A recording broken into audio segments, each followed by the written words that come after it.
Buenos días a todos, a los que nos acompañan. El día de hoy tenemos el seminario internacional gratuito de Derecho Ambiental. En este caso vamos a aproximar temas que nuestros ponentes van a discutir en el seminario internacional.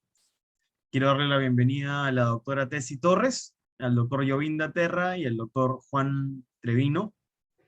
El, el orden de la ponencia va a ser la siguiente. Va a empezar el doctor Treviño con una ponencia de 15 a 20 minutos. Lo continuará el doctor Yovinda Terra. Y finalmente la doctora Torres con una ponencia también de 15 a 20 minutos, para luego pasar a la sección de preguntas. Y esas instrucciones las voy a volver a repetir antes de llegar a la sección de preguntas. Le informo que esta conferencia está siendo grabada y transmitida en el live de Facebook, así que ahí también tenemos personas y las preguntas también serán recibidas por ese medio.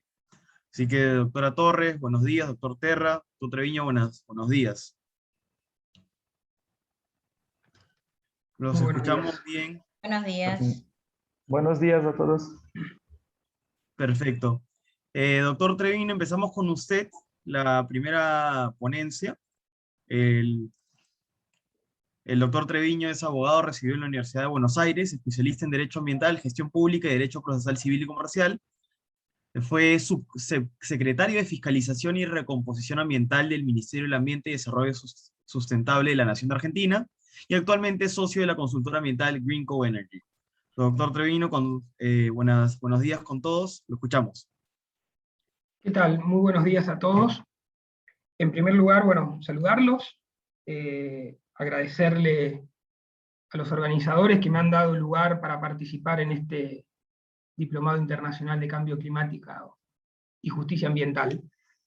El tema sobre el cual yo voy a exponer, y me toca posteriormente dar una charla específica en relación a esto, es la implementación y los desafíos del seguro ambiental en la Argentina.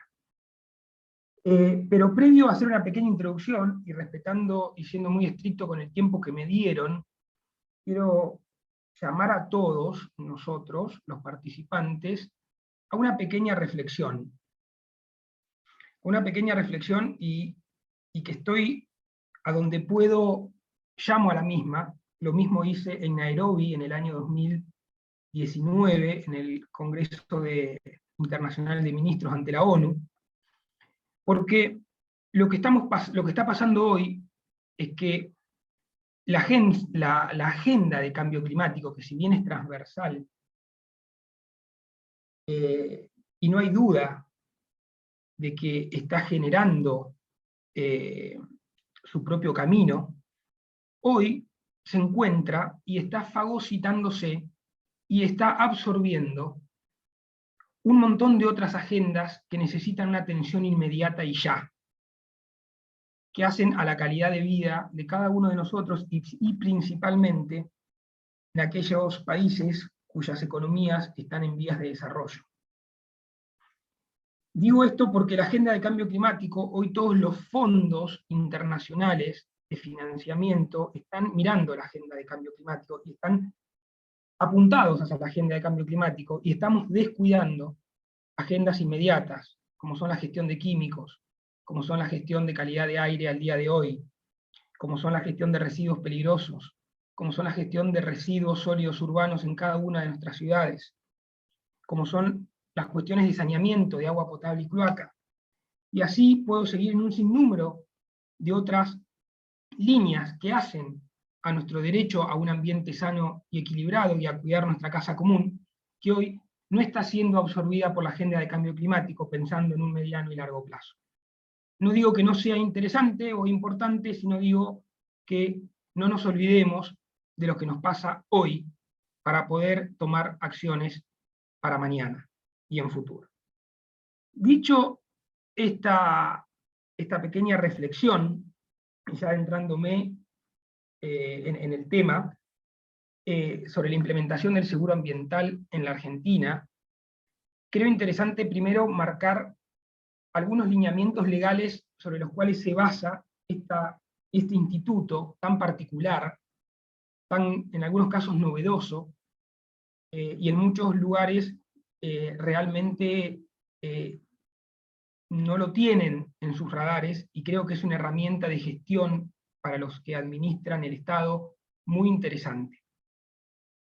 En primer lugar, nosotros en la Argentina, en nuestro Código Civil, hace un par de tiempo atrás, ya varios años, quien tenía la propiedad privada, él podía hacer uso y abuso de la misma por el simple hecho de tener la propiedad, por ser el titular y detentar la titularidad de esa propiedad.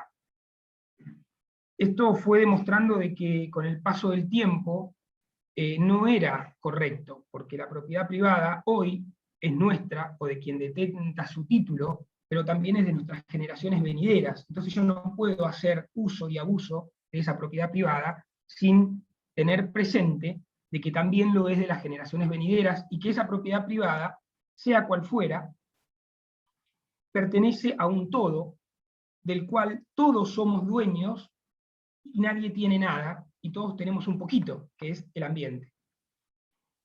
Esto fue receptado por nuestra Constitución Nacional en el año 94, e incorpora el derecho de todos los habitantes de la Argentina a tener un ambiente sano y equilibrado, donde podamos desarrollarnos nuestras actividades, nosotros y nuestras generaciones venideras. Hasta ahí la evolución, que ya lo vamos a ver en detalle el día que demos la clase particular. Quiero ser muy macro y muy sintético en esto. La evolución fue demostrando que no alcanzaba con una declaración constitucional, y que faltaban otros instrumentos que nos guíen y nos den lineamientos de cómo desarrollarnos en una sociedad sin ir degradando día a día el ambiente. ¿Y qué pasaba cuando por diferentes circunstancias el ambiente era degradado? ¿Quién y cómo se respondía ante esa degradación del ambiente?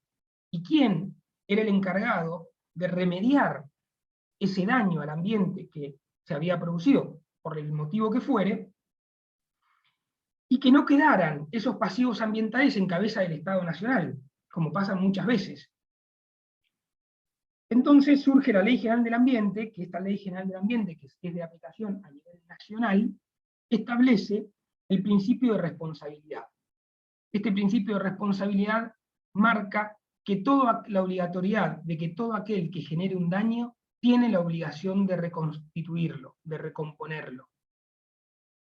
Y además contempla que toda aquella persona, física o jurídica o empresa, que por su actividad, fuere cual fuera, genere un riesgo para el ambiente. Después vamos a ver en la clase de qué riesgos estamos hablando. Pero como un primer lineamiento y un primer disparador, la ley nos dice que todo aquel que por su actividad genere un riesgo, tiene que tener un instrumento financiero que garantice que si ese riesgo se traduce en un daño, haya fondos suficientes para poder remediar el daño cometido. Y es ahí donde surge este instituto, que es el seguro ambiental. Y para diferenciarlo de otros seguros que todos conocemos, como el seguro que contratamos en nuestro auto, o en nuestra casa, o cualquier tipo de seguro, este seguro tiene una particularidad, que el asegurado no es el titular quien toma el seguro, como pasa cuando contratamos un seguro de un auto, que el asegurado soy yo, Juan Trevino, que va a asegurar su auto que vale $10.000, por ejemplo. Y lo que trato de buscar con ese seguro es la indemnidad en mi patrimonio si yo choco a alguien. Va a haber una compañía que va a pagar lo que yo rompí. Acá, en el seguro ambiental, la particularidad que tiene es que el asegurado no es el patrimonio del tomador. El asegurado es el ambiente, representado por el Estado, en este caso. Entonces, la particularidad, que en un seguro normal hay dos partes, es la compañía de seguro, fuere cual fuere, y quien toma el seguro, y en el seguro ambiental hay tres patas. El que toma el seguro, por ejemplo Juan Trevino, la compañía de seguro que va a asegurar ese riesgo que Juan Trevino genera, y el beneficiario de ese seguro va a ser el Estado.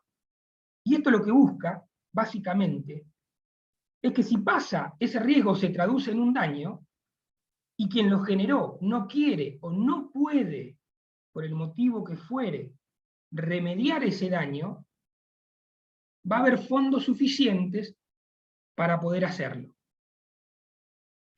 Ustedes se preguntarán, que ya vamos a ver esto muy en detalle el día que tengamos la clase concreta, ustedes se preguntarán, bueno, pero muchas veces hay daños que no pueden ni cuantificarse, o son muy difíciles de cuantificación, o no se pueden reparar. ¿Cómo hago para reparar un pequeño, no sé, derrame en un río, una vez que ya contuve la situación, pero el daño ya se produjo? Bueno, en ese caso, ese monto, que en parte puede ser destinado a la remediación de ese daño, o a la mitigación, o a la contención, va a lo que se llama un fondo, o una gran, para hacer gráfico, dado que hay gente de varios lugares, a una gran bolsa de dinero que va a estar destinada a remediar esos sitios huérfanos que los titulares, o que no tienen titulares, porque se fueron, porque se fundieron o desaparecieron, y esos predios quedan como pasivos ambientales en nombre del Estado. Es un instituto muy complejo, porque sale de los parámetros normales de lo que uno entiende como seguro. Es muy complejo poder cuantificar y graficar los riesgos que yo quiero asegurar, cómo pongo en número el riesgo que por mi actividad yo genero. Pero todo eso lo vamos a ver en detalle el día que tengamos la clase, porque entrar en fórmulas muy matemáticas de cómo llego a un monto determinado asegurado no es el contexto, solamente quiero que esto sirva como un disparador, una presentación de los desafíos que Argentina tiene con el seguro ambiental, sobre el cual he trabajado muchos años. Me tocó implementarlo desde el año 2002 en adelante, y dar muchas discusiones, porque es un instituto que no deja de ser controvertido, porque el sector empresario considera de que no es, este instituto no es un seguro, propiamente dicho, porque todos los meses paga una prima, y cuando él genera el daño, él también tiene que salir a recomponer el daño, tiene que pagar la recomposición, y si él no lo puede pagar, recién ahí va a venir la compañía. Entonces, el sector empresario dice, bueno, pero entonces, ¿para qué pago yo todos los meses? Pago una prima todos los meses, y cuando genero el daño, por el motivo que fuera, por un accidente, también tengo que salir yo a pagar la recomposición.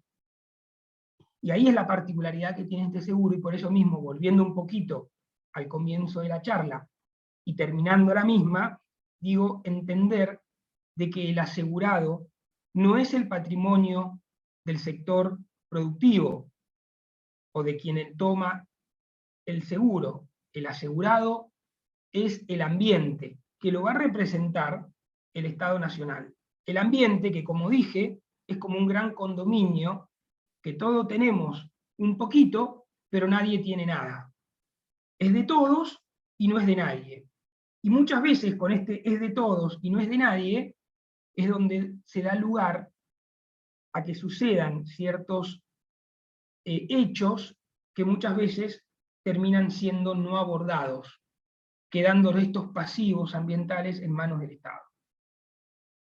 En esta definición de que el ambiente es de todos y no es de nadie, es como casi la selva. Es como la selva. Entonces, en esa selva es necesario que hayan normas claras por parte del Estado, y que esas normas sean lo suficientemente estrictas y claras para darle seguridad al industrial y a quien desarrolla sus actividades productivas, y darle seguridad a todos los ciudadanos de que se puedan desarrollar en un ambiente sano y equilibrado, como dice nuestra Constitución.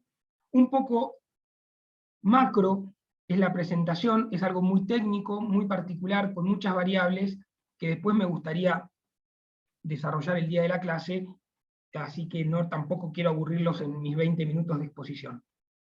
Respetando el tiempo, les agradezco nuevamente, y quedo después de la exposición de cada uno de ustedes abierto a las consultas que necesitan. Bien, doctor Treviño, gracias. Gracias por su ponencia. Vamos a aprovechar a hacer un espacio para las preguntas del público respecto a los 20 minutos que usted nos ha otorgado. Vamos a recibir tanto las preguntas por este medio como por Facebook. Ahí tenemos la mano levantada. Eh, Doctor Cárdenas, buenos días, lo escuchamos. Muy buenos días, doctor Treviño. Felicidades por la ponencia y tenía una pregunta sobre el seguro ambiental. ¿El seguro ambiental, para que sea efectivo, debería cubrir todo el daño que se genere, incluyendo el futuro? ¿Cómo se evaluaría ese daño a futuro? Bueno, ese es uno de los grandes temas que vamos a ver el día de la clase, sintéticamente, cómo funciona este instituto. Antes de la contratación del seguro, se tiene que hacer en el tomador una auditoría para saber cuál es la situación ambiental inicial del predio o de la actividad que yo quiero asegurar, para saber dónde estoy parado, porque el seguro no cubre pasivos anteriores, cubre desde la fecha de que yo tomo el seguro hacia adelante, y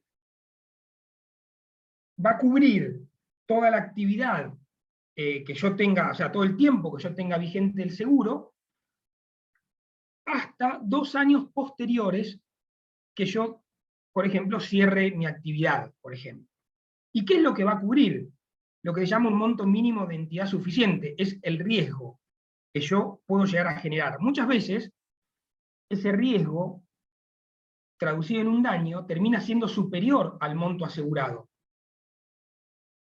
En ese caso,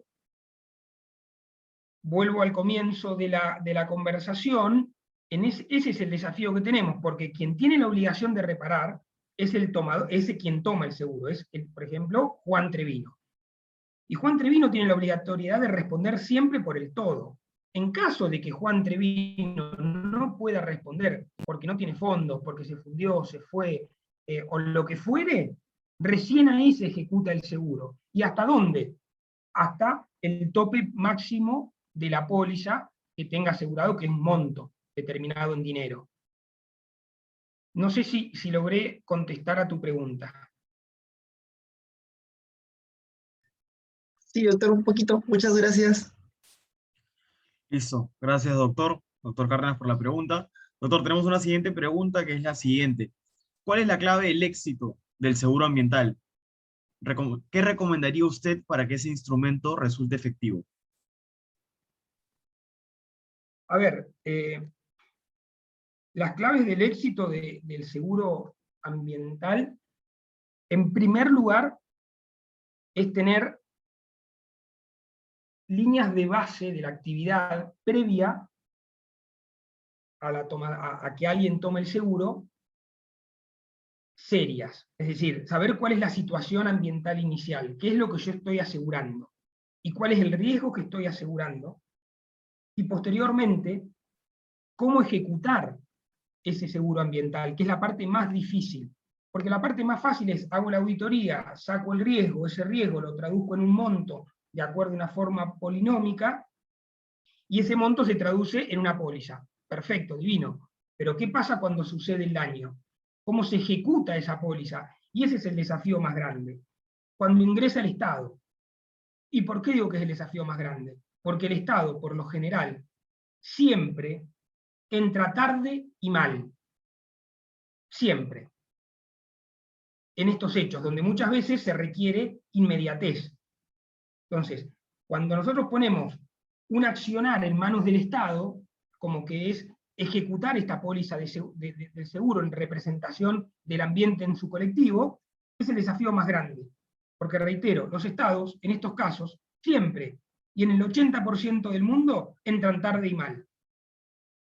Entonces el desafío más grande es poner reglas claras y estrictas de procedimiento de ejecución de pólizas, que vamos a ver la resolución que tenemos en Argentina de cómo se ejecuta una póliza. ¿Y por qué?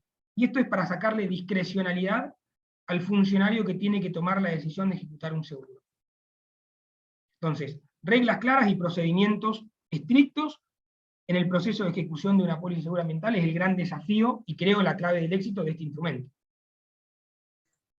Bien, gracias doctor. Y una última pregunta que entiendo atiende a quién asume el pago es la siguiente. ¿El responsable paga algo más por el daño causado o se libera porque entra a operar el seguro?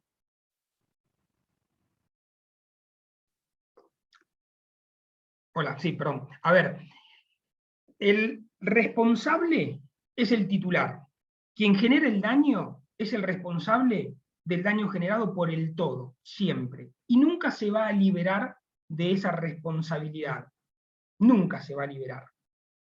El seguro lo único que hace es cuando el generador del daño no puede o no quiere hacerse cargo, el Estado va a tomar, vulgarmente, después lo vamos a ver cómo, va a tomar ese dinero que tiene una compañía de seguro y lo va a aplicar para remediar el daño.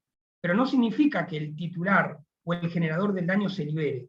Va a seguir siendo responsable por su accionar y por su responsabilidad civil, penal y ambiental, más allá de que quien pague la recomposición de ese daño. Lo que busca esto va por un carril diferente a lo que es la responsabilidad civil o penal del generador del daño. Busca tomar acciones mediatas sobre el daño generado para poder remediarlo cuando quien lo generó no lo quiere o no puede hacerlo. Pero nunca hay liberación de responsabilidad por parte del generador por existir esta póliza de seguro que solamente garantiza tener fondos suficientes para poder recomponer un posible daño. Excelente, doctor Treviño. Excelente, gracias por responder las preguntas, gracias por su ponencia. Corresponde ahora pasar a la segunda ponencia del seminario. Esto es al doctor Yovinda Terra. Para quienes aún no han podido revisar el diplomado, el cronograma, el doctor Yovinda Terra es licenciado en Geografía de la Universidad de Sao Paulo. Es especialista en pericia, auditoría y gestión ambiental y cuenta con un máster en gestión de áreas protegidas en la Amazonía y tiene experiencia en operaciones de inspección ambiental en el combate a la deforestación ilegal en la Amazonía, actividades de geoprocesamiento y actuando como analista ambiental en el Instituto Brasileño de Medio Ambiente y Recursos Naturales Renovables, IBAMA. Doctor Yovinda, buenos días, lo escuchamos. Buenos días a todos. Bueno, espero que estén todos bien y sanos y que disfruten de este momento. Agradezco a los miembros del Centro de Estudios para la Reforma de la Justicia por su invitación y su confianza. Y como no soy nativo del idioma español, si tienen algunas dudas después, por favor hagan las preguntas.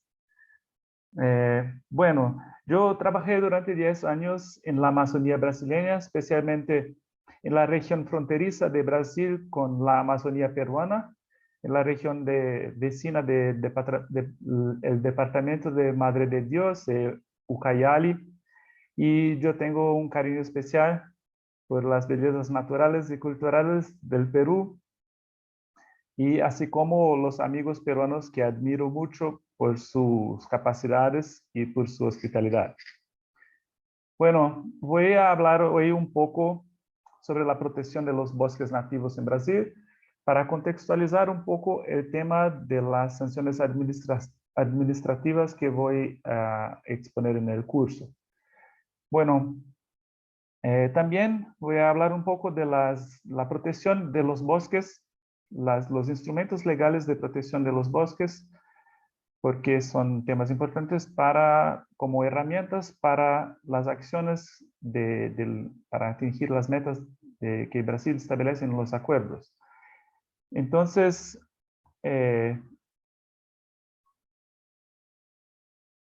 Brasil es un país con grande extensión territorial, como 8.5 millones de kilómetros cuadrados, y en su territorio tiene 6 biomas, y muchos ya conocen, pero lo voy a repetir porque es importante para el tema forestal.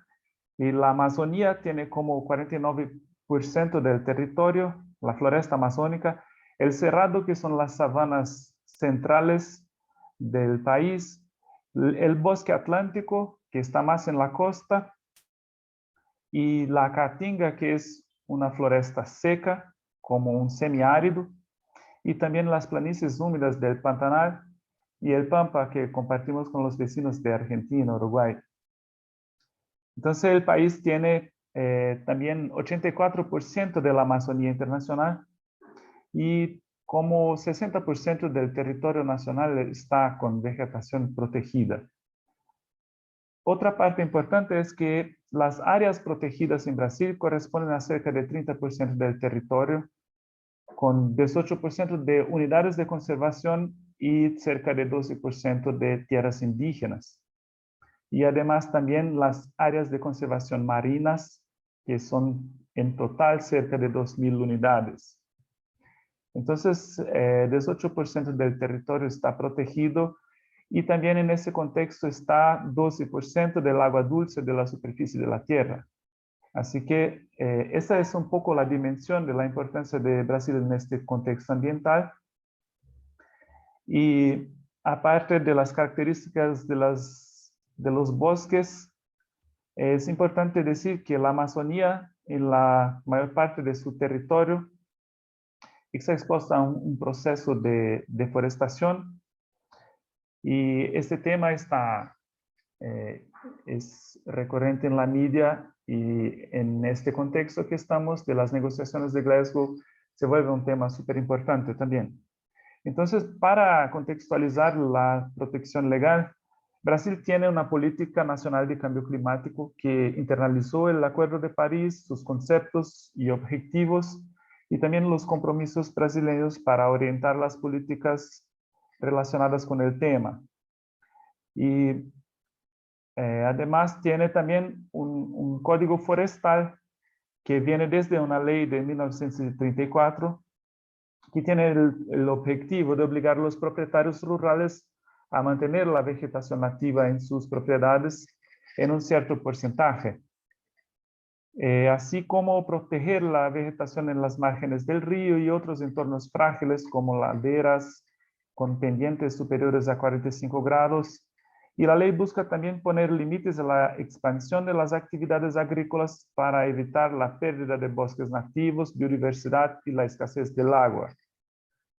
Y aparte del Código Forestal, también se aprobó una ley específica para el bosque atlántico que creó incentivos financieros para la restauración del ecosistema, para fomentar las donaciones del sector privado a proyectos de conservación, para regular la protección ambiental que establece la Constitución para el bosque atlántico y también para prohibir la tala de estos bosques primarios, creando reglas para la explotación económica. Otra ley importante que es central para la protección ambiental es la Ley de Delitos Ambientales, que sistematiza la aplicación de las penas y los tipos de delitos ambientales, porque antes la protección del medio ambiente era un gran desafío, ya que las leyes eran escasas y contradictorias y difíciles de aplicar. Así que con esta ley se previó sanciones para las conductas nocivas contra la flora, la fauna, los recursos naturales y el patrimonio cultural, y también para las conductas que ignoren las normas ambientales. Con esta ley fueron consideradas delitos. Y también en esta ley están previstas las infracciones administrativas que están reguladas por un decreto específico. Aparte de esta ley que es central para las actividades de fiscalización, también se tiene un sistema nacional de unidades de conservación que ordena la preservación ambiental y establece la forma de creación, implementación, manejo de las unidades de conservación. Y entre sus objetivos están la protección de la biodiversidad, los recursos naturales, a través de la creación de espacios naturales y culturales protegidos. Bueno, aparte de estos instrumentos legales, el país tiene emisiones de gases de efecto invernadero que se concentran principalmente en los sectores de cambio de uso de la tierra y florestas, así como en la agricultura.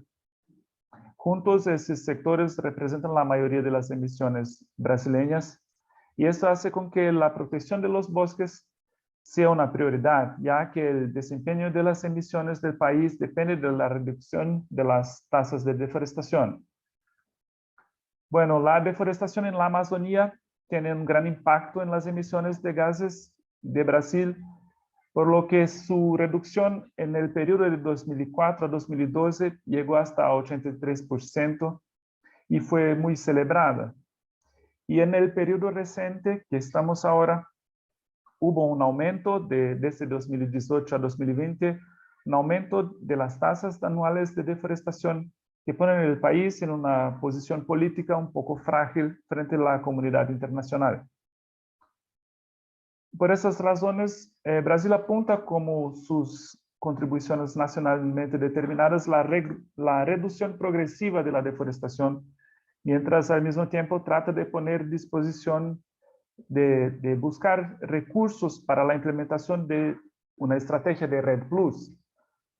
Y en la COP26 el gobierno brasileño está prometiendo establecer nuevos compromisos relacionados con la deforestación ilegal que implican en su reducción hasta cero en 2028.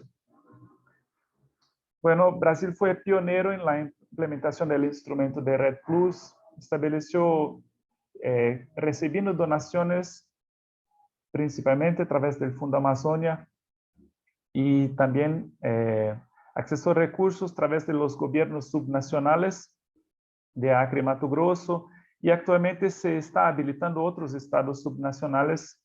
Y esta estrategia es importante en el modelo federativo porque estos estados subnacionales tienen una gran responsabilidad en combatir la deforestación y por tanto también ellos deben establecer y ejecutar planes locales de control de la deforestación.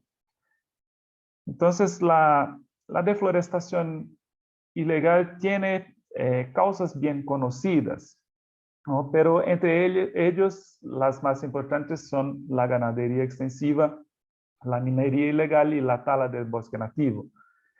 Sin embargo, el robo de tierras públicas también es una causa importante que genera grandes ventajas económicas para grupos criminales que utilizan la deforestación y la ganadería como actividad de fachada para intentar obtener valor de la tierra con su futura legalización. Así que en este escenario, Brasil tiene fuertes herramientas legales para controlar la deforestación, pero tiene grandes dificultades para llevar a cabo el control en el campo. Y así los riesgos operacionales son grandes y también el riesgo personal a la seguridad de los agentes públicos.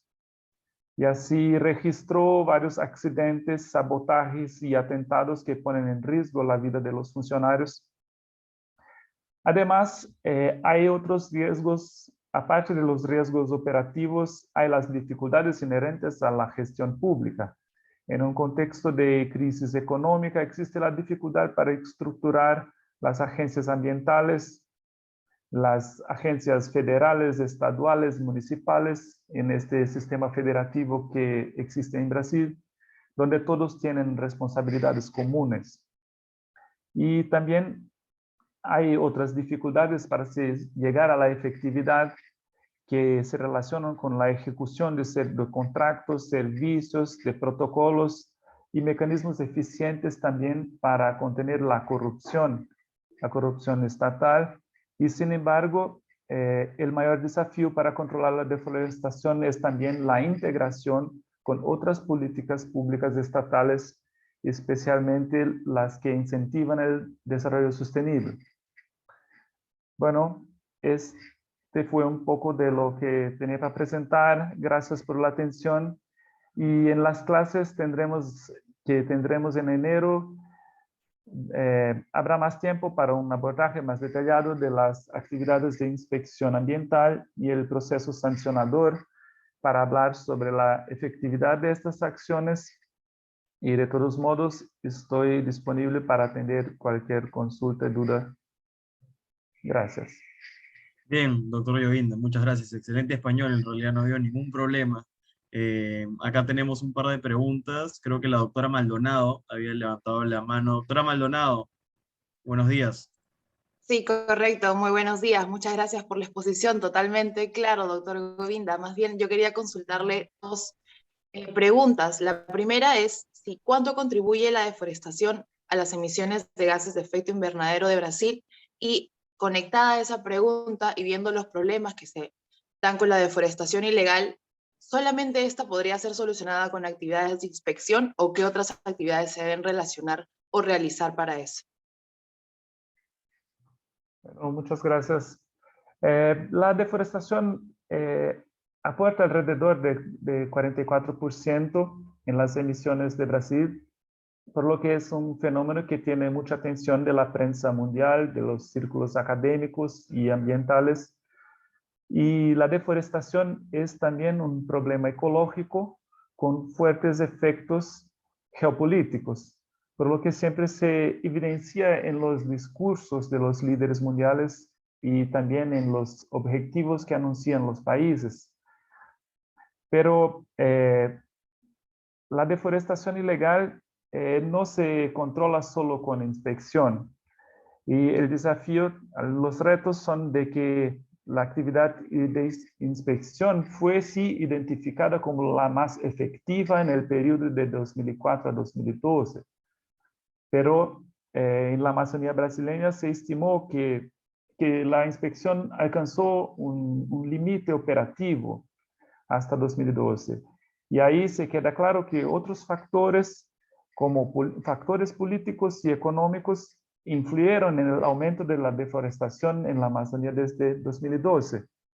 Y por lo tanto es evidente que existe la necesidad de otras políticas, principalmente de los incentivos económicos para las actividades sostenibles, pero también es necesario generar más autocontrol en el mercado para que no se acepten productos contaminados por la deforestación, especialmente la ganadería y la agricultura, ¿no? En el mercado de carne de res y de soya ya tenemos iniciativas en este sentido, pero que es necesario profundizarla.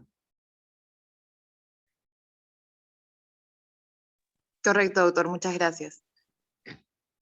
Gracias, doctor Terra. Gracias, doctora Maldonado, por la pregunta. Y tenemos una última pregunta, doctor Terra. La pregunta es la siguiente. ¿Cree que Brasil podrá cumplir las metas para reducir la deforestación ilegal a cero para el año 2030?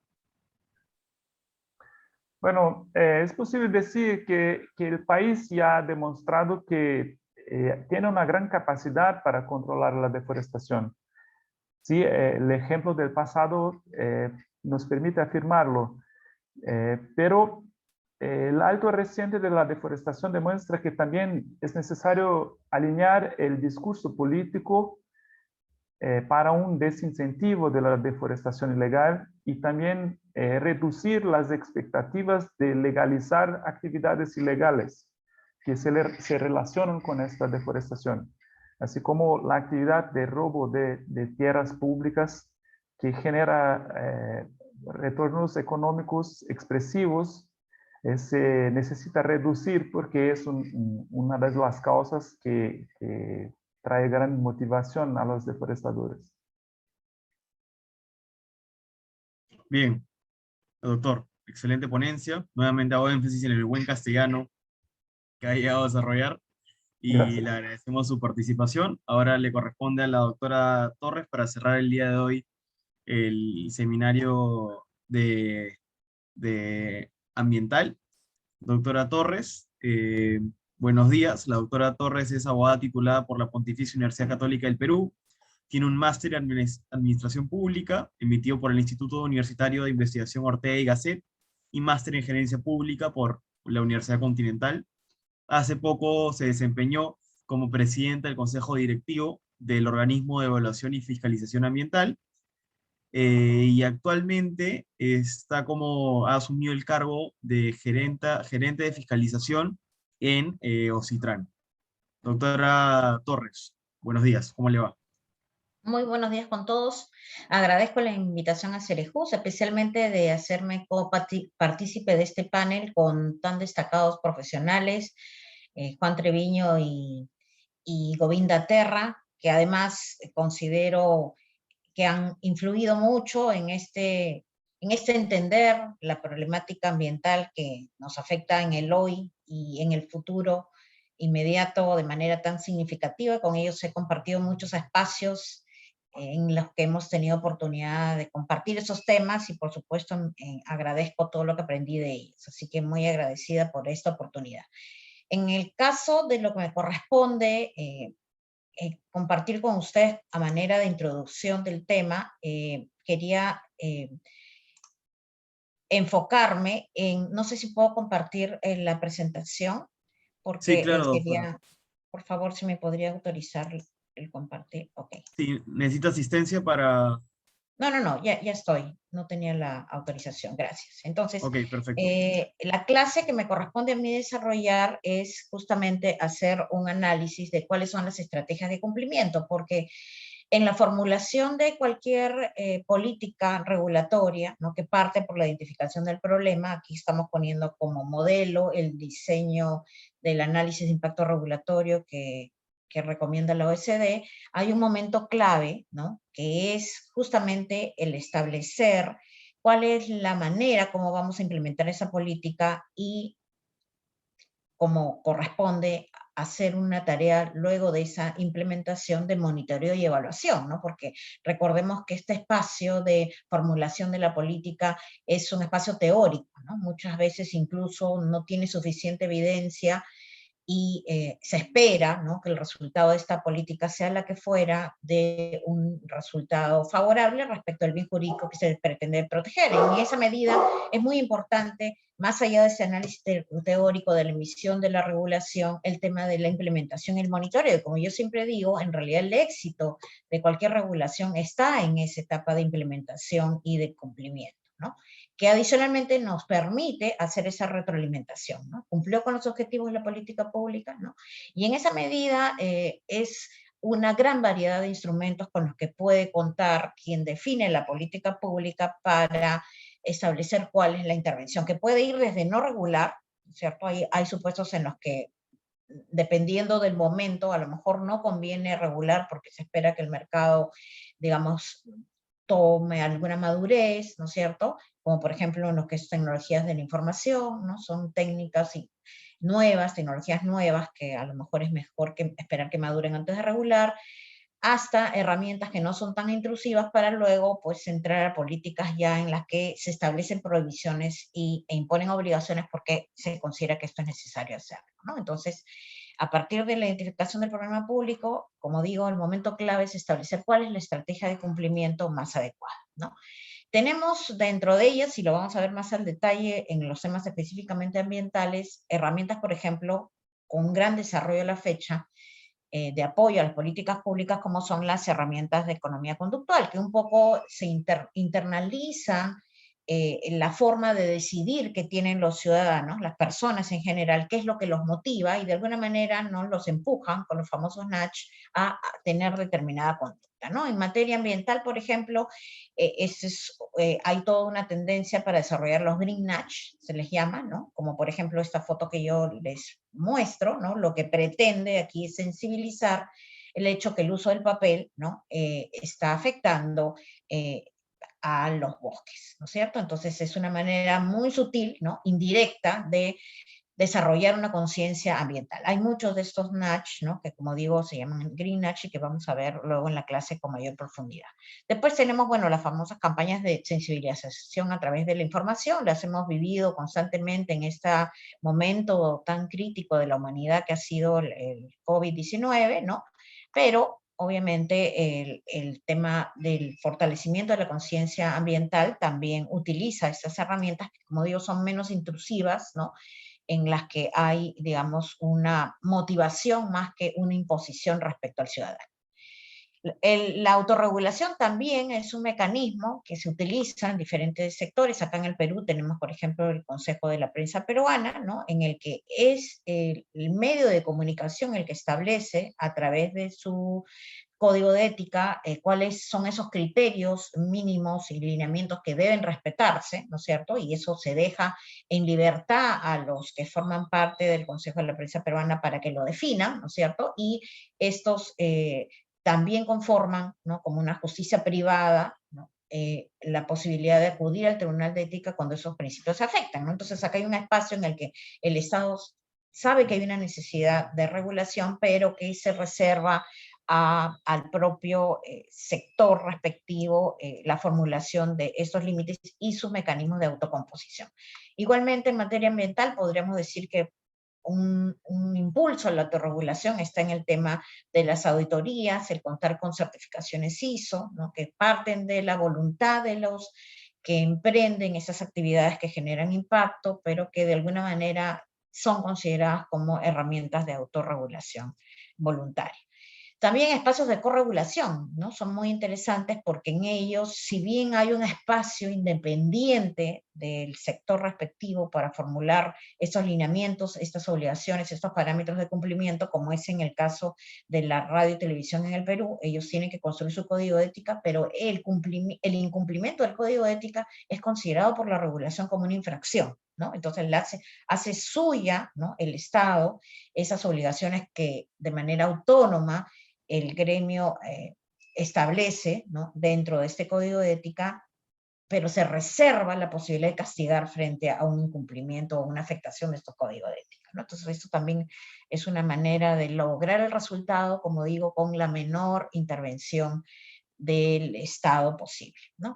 En el tema de la corregulación, en materia ambiental podemos hacer referencia a los sellos verdes, ¿no? Los sellos verdes, de alguna manera, la intervención del Estado está en dar garantías sobre aspectos como, por ejemplo, la legalidad de la madera, ¿no? Desde su, digamos, desde el bosque, ¿no? Hasta el producto final, ¿no? Entonces, es esa trazabilidad que hace el Estado de garantizar el origen de la madera, la que es valorada por los países que reciben esas importaciones, por ejemplo. Entonces, de alguna manera hay una confluencia entre esa preocupación del administrado que realiza la actividad extractiva de madera con el Estado que garantiza, como digo, esa trazabilidad, y esto tiene un reconocimiento adicional para quien compra, ¿no? Lo mismo sucede con los productos orgánicos, en fin, hay toda una tendencia vinculada a la valoración extraordinaria que da el consumidor respecto de aquello que se identifica con lo verde.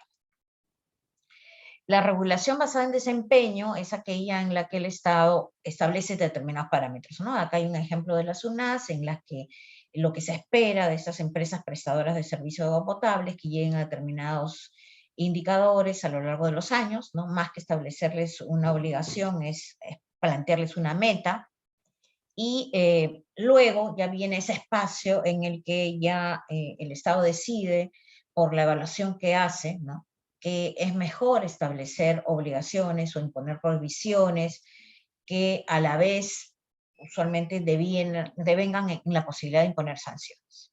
Entonces, en ese escenario, en el Perú y en muchos países, la afectación ambiental, ¿no? En este esquema de comando y control tiene dos espacios de castigo, digamos, ¿no? Uno es el que podría devenir incluso en considerarse un delito, ¿no? O sea, digamos, dentro de la esfera del derecho penal, las circunstancias de contaminación pueden considerarse que ameritan incluso la pérdida de libertad de los involucrados, ¿no? El tráfico de especies en peligro de extinción, en fin, hay varios aspectos de estas inconductas que afectan el ambiente y los recursos naturales que son considerados delitos, y también un espacio para la justicia administrativa a partir de la imposición especialmente de sanciones y de diferentes acciones que se mueven en sede administrativa, ¿no? Entonces, en materia ambiental tenemos una regulación explícita que tiene mucho enfoque punitivo, ¿no? En el que tenemos estas dos aristas en las que se podría mover el infractor, ¿no? Y en cuanto a la regulación explícita, es necesario la herramienta de la fiscalización, porque la única manera de identificar al que incumple es a partir del trabajo de inspección, ¿no? Que es muy importante y que, bueno, se desarrollarán en las distintas clases que veremos, y porque no hay manera de identificar a quién merece la sanción si no hay esa tarea previa de inspección o de fiscalización, ¿no? Entonces, es un rol fundamental, ¿no? Para la efectividad de estas herramientas de comando y control. En lo que se refiere a la aplicación estricta de este mecanismo de castigo, ¿no? Hay una teoría que es la de regulación responsiva, ¿no? Que un poco lo que señala es Bradway y Ayres en este documento que tuvo mucha trascendencia, era reconocer que en realidad esa actuación del Estado, que puede ser muy estricta, ¿no? Que puede causar justamente la sanción tiene por intención causar daño, ¿no? Una afectación a ese que ha cometido la infracción, debe ser paulatina, ¿no? Entonces debemos de ir, digamos, de manera progresiva, tratando primero de persuadir para el cumplimiento de la regulación y luego ir subiendo en el grado, digamos, de intervención y de castigo para luego pensar como última ratio en la revocación, por ejemplo, de alguna licencia que ha sido conferida, ¿no? ¿Qué cosa es lo que se pretende con esta estructura, con esta teoría que está detrás? Es que en la práctica los que sean adecuadamente persuadidos, ¿no? Al final de cuentas asimilen de mejor manera la obligación de cumplimiento y aquellos que van quedando necesariamente, digamos, en los escenarios de incumplimiento sean los menos, ¿no? Cada vez que vayamos subiendo en la pirámide, ¿no? Esto va a ir reduciéndose, ¿no? Pero en realidad en estricto, ¿no? La aplicación de estas estrategias no necesariamente tienen que ser escalonadas, eso lo dice el propio Bradway, ¿no? Hay que pensar incluso en una combinación de herramientas o a veces saltarse a la última, ¿no? Si estamos hablando, por ejemplo, de una actividad minera en la que es sumamente especializado el tema, difícilmente pues ese administrado requiere que lo persuadan o que simplemente lo eduquen en cómo cumplir, ¿no? Él sabe perfectamente que tiene que cumplir, entonces no necesariamente hay que seguir con esa secuencia, ¿no? Y de hecho lo importante detrás de las estrategias de cumplimiento, que como digo ya se desarrollarán en mayor medida en la clase, ¿no? Es identificar quién es el que está delante de nosotros ante el incumplimiento. Tenemos situaciones en las que los administrados son cumplidores, naturalmente están comprometidos con el tema de las obligaciones ambientales y su tendencia va a ser a cumplir. Excepcionalmente podrían incumplir, ¿no es cierto? Pero la característica de ese administrado es que en principio cumple. Como hay otros, ¿no? Cuya tendencia siempre va a tratar de ser de apartarse de lo que establece la regulación, ¿no? Entonces, la reacción de la autoridad siempre tiene que tener en cuenta quién tienes delante, ¿no? Porque a lo mejor un castigo excesivo para alguien que ha cometido una inconducta que en definitiva no es la característica de su comportamiento, lo puede resentir frente a la presencia de la autoridad. Mientras que ser suave, ¿no? O, digamos, utilizar esas estrategias, digamos, más motivadoras con aquel que incumple, ¿no?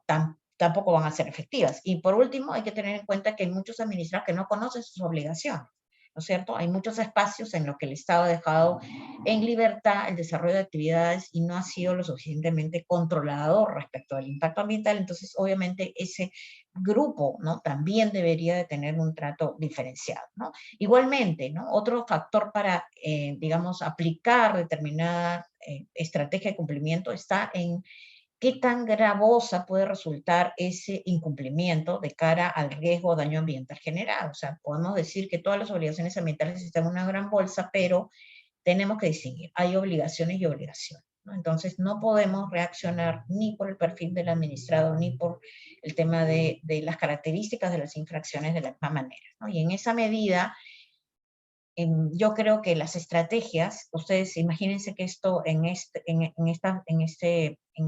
lo que están viendo en esta figura, ¿no? Cada uno de estas, como pedazos de slide de pizzas, ¿no? Son una estrategia, ¿no? Distinta, ¿no? Una es la del castigo, otra es la de la motivación, educación, en fin, advertencias, etcétera, pero en cada una de ellas hay una degradación de colores. ¿Por qué? Porque incluso siendo la misma estrategia, puede que siendo el castigo la elegida, ¿no es cierto?, una de ellas, al final de cuentas, el grado de castigo que merece sea menor, ¿no? Por el tipo de infracción que se cometió, ¿no? Entonces, hay una gama de alternativas, ¿no? Que a la vez se decantan dependiendo de cada caso. Y en esa medida, ¿no? El éxito, lo considero, debe estar siempre en manos del fiscalizador. Aquí es una mirada muy rápida de cuáles son las estrategias de cumplimiento que aplica OEFA en este rol que tiene de fiscalizador ambiental en las distintas materias que ustedes conocen: minería, hidrocarburos, gas, electricidad, agricultura, industria, ¿no? Todo aquello que ha sido, digamos, delegado como competencia, y ya lo vamos a ver en detalle en la clase, ¿no? Pero es una combinación de estrategias, ¿no? Desde la que sabemos, la tradicional, que es la del castigo, que está abajo, la que dice paz, ¿no? Desde también, ¿no? De la supervisión orientativa, que es para los nuevos administrados, a los que realmente en una primera visita lo que se hace es se les orienta y se deja el castigo como una, digamos, segunda alternativa solo para casos muy especiales, ¿no? Entonces, todas esas estrategias que se vienen desarrollando en la fiscalización ambiental en el Perú van a ser objeto de la clase, ¿no? Entonces, a manera de conclusión, bueno, la regulación, como ya les dije al inicio, es un ejercicio teórico, ¿no? Que muchas veces no cuenta con evidencias y que lo importante es que se valide al final de cuentas en la aplicación, si es que efectivamente a partir de la aplicación y el monitoreo logra solucionar el problema público, ¿no? Y en esa medida, las políticas públicas, incluso en materia de protección ambiental, que es parte de lo que va a ser, están incluidos en el programa, ver todas estas herramientas que se utilizan para la protección ambiental. La política ambiental se caracteriza por tener una serie de instrumentos regulatorios que acompañan esta protección. Entonces, y para conocer el éxito de implementación de estas políticas, siempre va a ser necesario los instrumentos de monitoreo y de evaluación. Entonces, el tema de la fiscalización y del monitoreo y evaluación no son estrictos para el tema de la sanción, no debe ser una constante que alimente la regulación a partir de una correcta evaluación. Entonces es un tema también que hay que destacar. La norma no existe en sí misma y va a dar resultados porque exista, ¿no? Eso hay que validarlo. Y bueno, las estrategias de cumplimiento deben estar sujetas a las características del administrado, ¿no? Tanto a las características del administrado como a la obligación, ¿no? A las características de la obligación que se pretende cumplir. Y desde mi punto de vista habrá una mayor garantía de cumplimiento o de éxito de la política o de mejor protección al bien jurídico protegido cuando son varias estas estrategias las que confluyen a la vez y que estén en manos de aquel que tiene que encargarse de aplicarlas, usualmente el fiscalizador, para que sean exitosas. Muchas gracias. Bien, gracias doctora Torres por la ponencia. Tenemos una pregunta, primero le voy a dar el pase al doctor Cárdenas. Doctor Cárdenas, buenos días, lo escuchamos. Muy buenos días, gracias doctora Tesi. Bueno, tendría en realidad dos preguntas cortas. Vendría a ser, ¿da resultado la sanción para lograr que las empresas cumplan sus obligaciones? Y bueno, de la misma manera, ¿de qué depende qué estrategia de cumplimiento utilizar? Bueno, empiezo por la segunda, que es justamente aquella en la que he comentado en la presentación. Es bien importante saber a quién tenemos al frente. Y eso lo conoce el fiscalizador, eso no lo conoce el que hace la política, el que dicta la norma. Estamos acostumbrados a que todas las infracciones, digamos, las obligaciones que se imponen o las provisiones que se establecen como obligatorias devengan en un régimen sancionador. Y en ese mismo régimen sancionador se imponen todas las obligaciones o todas las provisiones. Y no se tiene en cuenta que hay características distintas entre los administrados, que no merecen el mismo trato. Ya hay evidencia de que aquel que es castigado, a pesar de que su tendencia es al cumplimiento, realmente genera un efecto de rechazo a la autoridad, ¿no? O sea, no es justo, ¿no? Porque al final se trata de eso, ¿no? O sea, de qué medida es, qué reacción del Estado merece determinada conducta. Y esa reacción debe estar medida en función a aquello que realmente es justo. Y para que sea justo tiene que ser proporcional y razonable. Entonces, no necesariamente es razonable castigar a todos, porque como digo, hay escenarios en los que ni siquiera los administrados conocen bien sus obligaciones. ¿Cómo castigar a alguien que no conoce la ley? Porque ese tema de que la ley es conocida por todos del momento que sale en el boletín oficial, bueno, realmente eso podría haber servido en algún momento en el que pues la sociedad era muy pequeñita, ¿no es cierto? Comunidades en las que todos se conocían. Ahora la realidad es otra. Además son temas muy técnicos, incluso en algún tipo de obligaciones, y necesitan sí un acercamiento del Estado, en primer lugar, que no siempre se da, ¿no? Entonces, las características del administrado como de los tipos de infractores deberían ser lo determinante para establecer cuál es la reacción. Y esa reacción no puede ser contenida en el documento original de la regulación, porque no se conoce, ¿no? Eso lo tiene que tener como herramienta, esa gama de opciones, el fiscalizador para poder ser proporcional y razonable y además generar respeto, ¿no? La imagen de respeto se deriva justamente de esa proporcionalidad y de esa razonabilidad con la que actúa. Ahora, es en esa medida la primera pregunta. ¿Podemos decir que la sanción es una herramienta estratégica o suficiente como para lograr el cumplimiento? Puede que sí, va a depender, ¿no? Va a depender, porque evidentemente hay un factor intrínseco en el castigo que es el asociado a considerarlo el beneficio ilícito. Es decir, Si la multa, para empezar, tiene que ser la multa óptima, es decir, ser bien calculada. Si yo al cometer una infracción ambiental, lo que me he generado es un ahorro, ¿no es cierto?, un beneficio ilícito a partir del costo evitado de inversión, por ejemplo, si la multa está por encima de esa inversión que yo me ahorré indebidamente, obviamente tiene que dar resultado, ¿no? Porque me doy cuenta que al ser detectado en el incumplimiento, aquello que me ahorré no va a ser significativo respecto de la multa que me van a imponer. Pero si la multa es menor, evidentemente no va a dar resultado, ¿no? Entonces, hay todo un tema alrededor de cómo es la aplicación de la multa, que también es muy interesante, el desarrollo lo van a ver en una de las clases,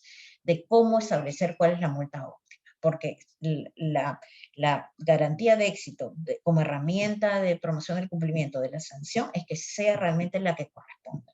Igualmente, ¿no?, el hecho de tener una multa demasiado alta respecto de una conducta que no lo merece, lo que va a generar es sobrecostos, ¿no?, en la industria que al final se van a trasladar en el precio, ¿no? Entonces, esto es un tema de estrategia también, ¿no?, de cuándo corresponde y qué corresponde imponer como sanción para que realmente sea exitosa. Gracias, doctora, por la respuesta. Gracias, doctor Cárdenas, por la pregunta. Tenemos otra pregunta, doctora Maldonado. Buenos días nuevamente, le escuchamos. Sí, correcto. Buenos días nuevamente, doctora Torres. Totalmente de acuerdo en toda la exposición. Yo tengo una consulta particular para usted en el tema de minería ilegal y luego para todo el panel que nos acompaña el día de hoy. La primera, que es sobre minería ilegal, va de que sabemos que esto es un gran problema en el país y tener un rol importante el Ministerio Público mediante las fiscalías especializadas en materia ambiental. En ese caso, ¿cuál es el rol de la OEFA en este problema y qué relación guarda con el rol que tiene el Ministerio Público? Bueno, en el caso de la minería ilegal hay que partir de una situación real que es una problemática multicausal, es decir, el impacto que se genera en el ambiente, sin ninguna duda, la afectación, ¿no?, viene generado por una actividad que responde a una serie de factores que no solamente pueden ser controlados ni por el fiscalizador ambiental, que en este caso es el gobierno regional, ¿no?, respecto del cual el OEFA es el ente rector, o sea, una de tus preguntas. El OEFA no solamente fiscaliza directamente la gran y mediana minería, las actividades industriales, en fin, todo aquello que ha sido, digamos, conferido o trasladado desde los ministerios, sino también es el ente rector del sistema, y en esa medida, digamos, trabaja con los gobiernos regionales que tienen la función de fiscalización ambiental de la minería informal, pero los espacios en los que se viene desarrollando la minería ilegal e informal, como sabemos, son incluso en algunos espacios territoriales que podrían decirse liberados, ¿no? Entonces hay una intervención multisectorial como el que ya ha habido, ¿no?, en algunos espacios para recuperar esos territorios, para poder establecer las reglas, el principio de autoridad, ¿no?, no solamente respecto de ellos, sino respecto de las normas laborales, por el tema de que se utiliza incluso a menores de edad. Hay una serie de problemas sociales que son que impiden que la intervención se haga naturalmente, ¿no? Usualmente ante una infracción es fácil que la autoridad sea presente y restablezca el Estado de Derecho. Aquí no, ¿no? Estos son territorios en los que hay que tener una intervención multisectorial, ¿no? Y en el que efectivamente el OEFA tiene un rol como ente rector, el gobierno regional tiene un rol porque es el fiscalizador ambiental, el Ministerio Público tiene un rol porque es el que tiene a su cargo, digamos, el impulso frente a los delitos ambientales, pero cada uno y solo nosotros no vamos a poder hacer frente. El OEFA en particular lo que hace con relación a los delitos ambientales es contribuye con la formulación de un informe fundamentado, ¿no?, que le sirve de base al Ministerio Público, ¿no? Pero como digo, aquí tiene que haber una articulación intersectorial, ¿no?, que impida, por ejemplo, el traslado de los insumos para el procesamiento y el aprovechamiento del mineral en estas zonas, ¿no? La intervención evidentemente del Ministerio del Interior, en fin, ¿no? Es multicausal y es por eso mucho más complejo de ser resuelto y no es posible pensar que desde las obligaciones ambientales y responsabilidades ambientales que tiene el OEFA, el gobierno regional o el Ministerio Público puedan ser resueltas. Correcto, doctora, muchas gracias. Entonces paso a la segunda pregunta con el permiso de la escuela, que es referente a que en nuestro país, en el Perú, nuestro Tribunal Constitucional ha referido que nuestra Constitución tiene un contenido ecológico llamado Constitución Ecológica y un contenido llamado Constitución Económica, que regula las actividades económicas del mercado, como puede ser la minería y los hidrocarburos. Teniendo acá la presencia del doctor Trevino y del doctor Govinda y también de la doctora Torres, teniendo la, digamos, experiencia comparada de Argentina y Brasil, ¿cómo desarrolla ya sea la jurisprudencia o el poder legislativo esta dicotomía entre el desarrollo sostenible y la conservación y aprovechamiento de los recursos con el desarrollo económico, que es decir, todas las actividades económicas que se realizan en materia de hidrocarburos, minería y demás?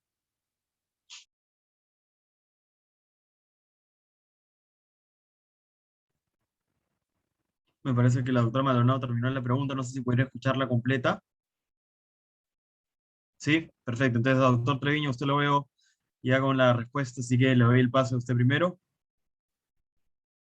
Bueno, a ver, la Argentina tiene un sistema constitucional bastante similar a lo que vos planteás, un poquito retomando cuando arranqué mi exposición, la Constitución argentina prevé que este derecho al ambiente sano,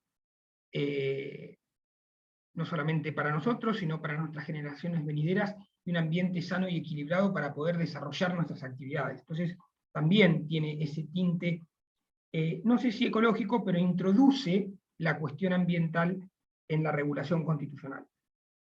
Yo creo que hoy plantear productividad en detrimento de los recursos naturales es una falsa dicotomía, no debería ser una dicotomía. Perdón. O sea, a ver, hoy tenemos que conseguir que la actividad industrial vaya hacia la sustentabilidad.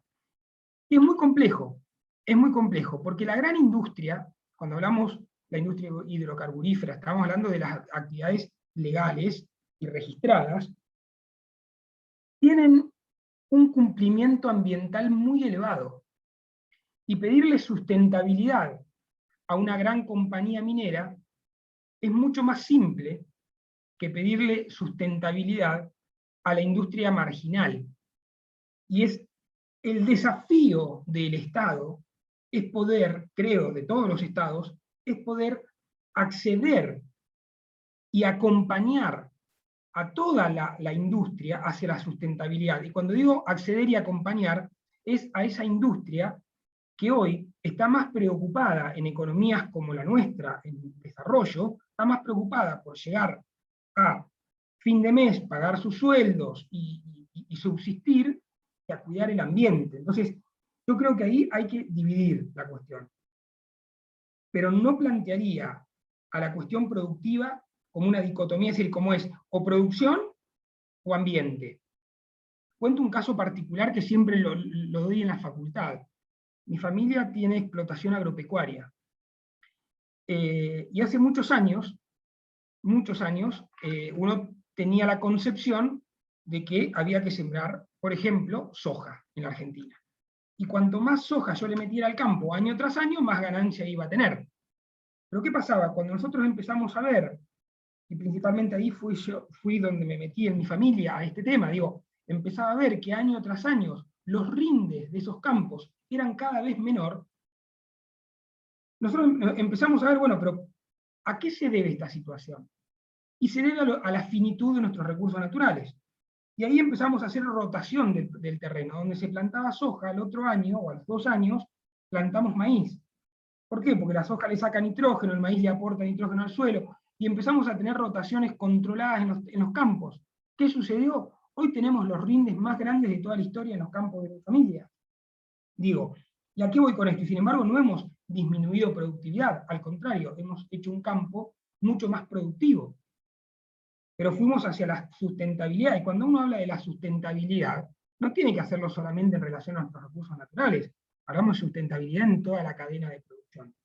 Entonces digo, y ahí el Estado es importante que sepa, un poco lo que hablaba Tesis, diferenciar las actividades productivas y a quién acompañar hacia la sustentabilidad, pero no con el látigo, porque sabemos que eso no sirve, no con las sanciones, porque sabemos que eso no sirve, sino acompañarlo en el sentido más gráfico de la palabra, acompañarlo a que se vuelquen hacia la sustentabilidad y hacia el cuidado de los recursos naturales, porque la mayor detrimento del ambiente, lo único que le va a ser al mediano y largo plazo, sin ninguna duda, un menor nivel de ganancia, si lo queremos cuantificar en cuestiones economicistas.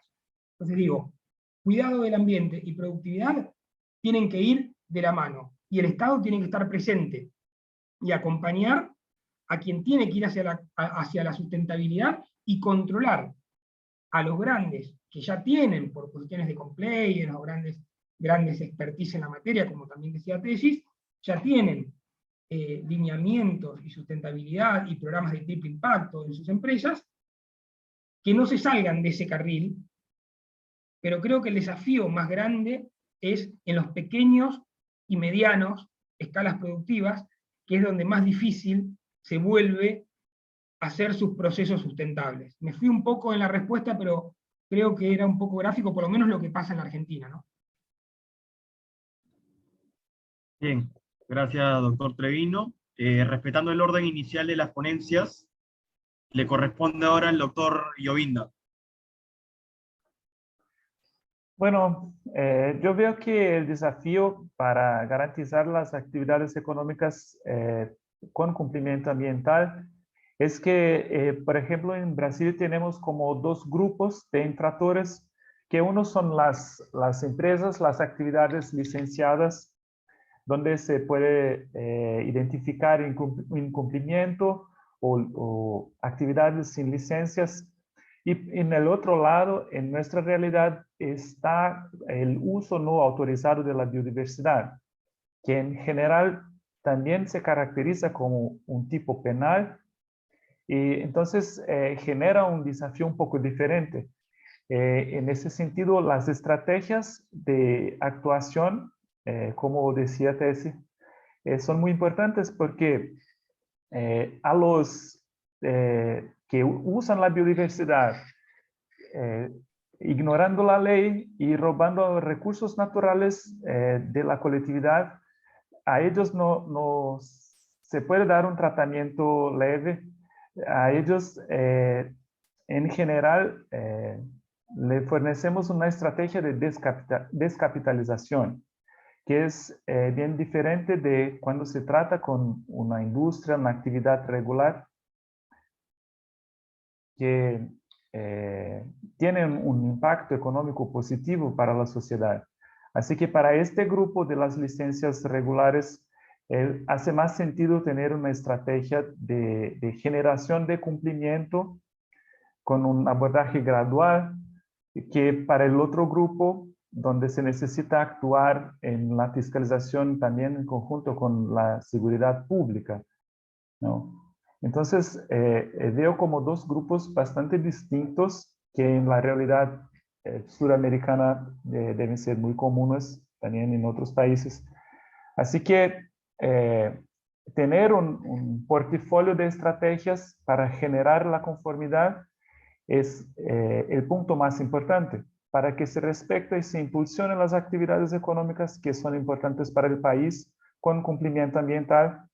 Y en este sentido, el desarrollo sostenible es una consecuencia del funcionamiento de la economía y de las actividades de control del Estado. Y en cuanto al otro lado, el tema del control de los recursos naturales para protegerlos de las actividades criminales necesita de inversiones que ponen en conjunto los esfuerzos de la seguridad pública con la agencia ambiental, ¿no? Cuando hablamos de comportamiento, hay un ejemplo de que en Estados Unidos se hizo un estudio de que cuando hay una nueva ley, como 75% de la gente quiere cumplirla. Estos son los agentes económicos que actúan en la oficialidad.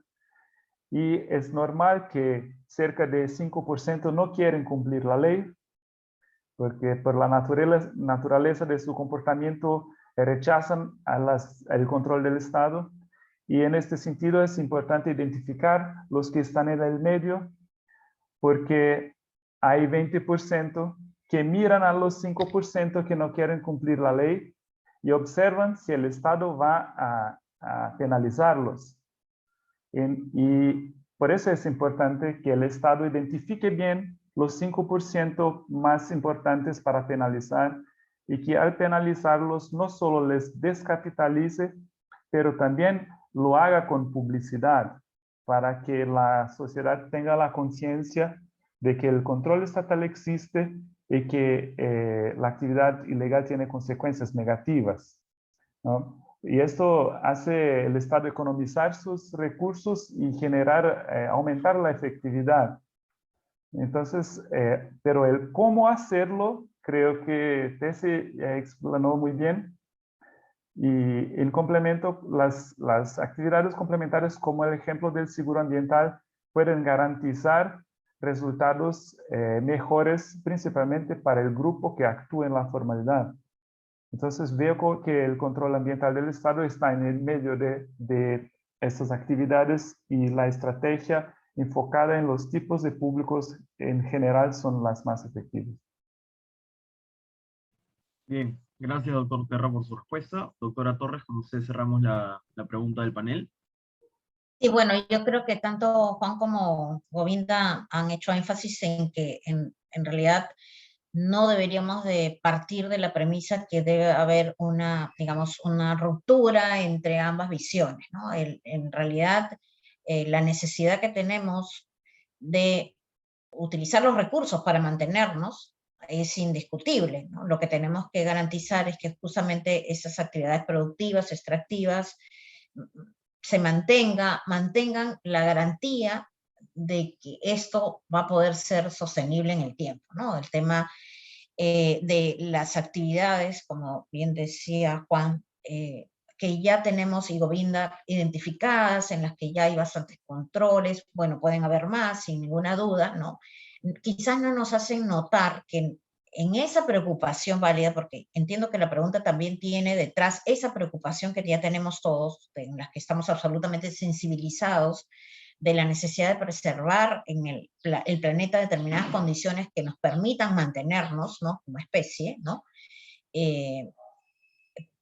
Hay mucha contribución en el que cada uno de nosotros puede definir ese destino, como por ejemplo el asociado al uso del plástico, ¿no? Que también va a haber una clase, entiendo, en el programa especial sobre el tema de qué cosa hacemos con el tema de las regulaciones que de alguna manera limitan o prohíben el uso del plástico, porque es un elemento, pues, en la generación de la basura en plástico y el daño que genera, ¿no? Al ecosistema, especialmente a los lagos, al mar donde se depositan, es inconmensurable. Y ahí estamos cada uno de nosotros involucrados. Entonces, también el tema de no ser capaces de incorporarnos en esta economía circular para aprender de las buenas prácticas asociadas, por ejemplo, al reciclaje, ¿no? Entonces, esa preocupación que tenemos de la economía, cómo impulsamos una economía a partir de actividades que afectan o dañan al ambiente, en realidad debería ser trasladada al uno. Yo creo que en el Perú, por ejemplo,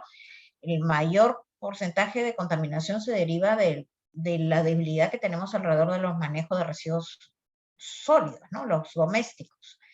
Incluso el tema que las municipalidades tengan licencia para hacer descargas sin tratamiento, ¿no? Los que gestionan el tema de las aguas servidas, de las aguas que se generan domiciliarias, el agua y desagüe. O sea, eso es lo que realmente daña. Y es sobre eso, sobre lo que debemos exigir a las autoridades que hay un cambio, porque eso es una constante permanente, ¿no? O sea, el tema que la mina eventualmente pueda contaminar, evidentemente ha ocurrido, y hay que fortalecer los organismos que están a cargo de esos controles, ¿no es cierto? Y establecer cuál es la consecuencia que corresponde, como ya también ha abundado en ese tema Govinda, ¿no? A quién le corresponde realmente los castigos, etcétera. Pero ¿qué hacemos con el día a día de lo que nosotros mismos como impacto estamos generando, ¿no?